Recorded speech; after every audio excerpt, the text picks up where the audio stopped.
जय जय जय जय सुखात जगत त्याचे पडावे बलिदान पण बलिदान मासाला विरोध करणाऱ्या हरामखोरांचे काय? बलिदान मासाला विरोध करणाऱ्या हरामखोरांचे करायचे काय? छत्रपती शिवाजी महाराज की, धर्मवीर छत्रपती श्री संभाजी महाराज की, भारत माता की, हिंदू धर्म की. काशीची की कला जाती मथुरा में, हेच वाक्य जशा गावात एक शाळा आहे. त्या शाळेचे प्राचार्य यांनी काही मुलांना 40 मुलांना जर तुम्ही छत्रपती संभाजी महाराज बलिदान मास पाळत असाल तर तुम्हाला शिक्षा करणार आणि त्यांना गुडघ्यावर रांगायला लावलं. आणि ही खरी गोष्ट आहे, कारण तिथल्या त्या कार्यकर्त्यांनी जाऊन आमच्या हिंदुत्ववादी कार्यकर्त्याला सगळं सांगितलं. ज्या कार्यकर्त्याचं सलून आहे त्या सलूनमध्ये जाऊन सांगितलं. आमच्या हिंदुत्ववादी कार्यकर्त्यांनी त्या मुलांना सांगितलं होतं, तुम्ही डोक्याचं मुंडन करू नका, तुम्ही शाळेत जाताय, फक्त चप्पल घालायचं बंद केलं तरी चालेल. आणि त्या कार्यकर्त्यांची किंवा त्या विद्यार्थ्यांची स्वतःची इच्छा होती बलिदान मास पाळायची, त्यांना कोणीही जबरदस्ती केली नव्हती.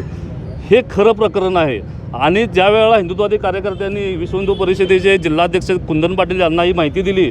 कुंदन पाटलांनी शाळा प्रशासनाला फोन केल्यानंतर त्यांनी सांगितलं की आमच्या इथे चालणार नाही. मग कुंदन पाटलांनी सांगितलं आम्ही वरती तक्रार करू. तक्रार करू म्हटल्यानंतर त्या प्राचार्याचा जो भाऊ होता, त्या भावानं जो सरपंच आहे सरवडे गावचा, त्यांना जाऊन त्या हिंदुत्ववादी कार्यकर्त्याचं सलून फोडल्यानंतर त्याला शिवीगाळ केली. शिवीगाळ करून त्याला जीवे मारण्याची धमकी दिली. मी आणि कुंदन पाटील दोघंजणं जाऊन राधानगरी तालुक्याच्या पोलीस स्टेशनला जाऊन फिर्याद दिली. फिर्याद देऊन त्यांच्या विरोधात सरवडे गावात जाऊन तिथं पंचनामा पण केला. हे सगळं असताना देखील अजून त्या सरपंचाला, त्या प्राचार्याला अटक झालेली नाही. 40 लहान मुलांना जर शिक्षा करत असतील तर हे प्रकरणसुद्धा भयानक आहे. आणि छत्रपती संभाजी महाराजांचा अभिमान आपण बाळगायचा नाही. त्या बलिदानाचं जर आपण हे करायचं नाही तर मग कुणाचं करायचं? आपण आता हे जे सगळं चाललं आहे हे एक षडयंत्राचा भाग आहे असं आम्हाला वाटते. कोल्हापुरात कोणतरी उठते आणि काहीतरी तथाकथित पुरोगामी एक वेगळंच वातावरण करायला लागलं. तो औरंगजेब राहिला बाजूला आणि जातीत भांडणं लावायचा धंदा यांनी चालू केला आहे.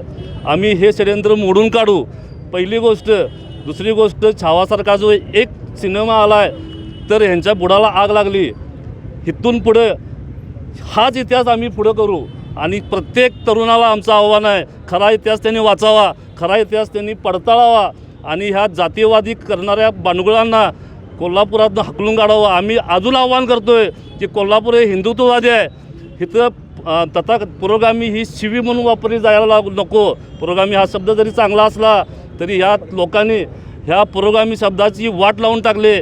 आणि हे कोल्हापूर अनेकदा ठासून सांगतो, हे कोल्हापूर हिंदुत्ववादी आहे आणि हिंदुत्ववादीच राहणार. या बांडगुळांना आम्ही थारा देणार नाही. जोपर्यंत ह्या शिक्षकावर आणि त्या सरपंचावर कारवाई होत नाही. आणि निवेदनात अनेक मुद्दा मांडला आहे की कोल्हापूर जिल्ह्यात हे षडयंत्र अजून चालू आहे. एकेका शाळांनी, जिल्ह्यातल्या अजून 4-5 शाळांनी हे प्रकार चालले आहेत. कपाळाला टिळासुद्धा लावू दिला जात नाही. पोरींच्या हातात बांगड्यासुद्धा घालू दिल्या जात नाहीत. त्या शाळांना पण इशारा आहे, सर्क्युलर काढावा जिल्हाधिकाऱ्यांनी आणि त्यांना सांगावं आमच्या धार्मिक भानगडीत त्यांनी पडायचं नाही.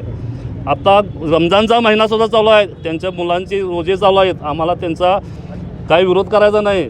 ते चालते तुम्हाला आणि आमचं बलिदान मासच कसलं वावडं आलं तुम्हाला. आम्ही तुम्हाला आत्ताच इशारा देतो आहे, हे सगळं बंद झालं नाही तर मोठ्या प्रमाणात आंदोलन छेडलं जाईल. अखंड महाराष्ट्रात सगळा हादरून सोडला जाईल. जय श्रीराम.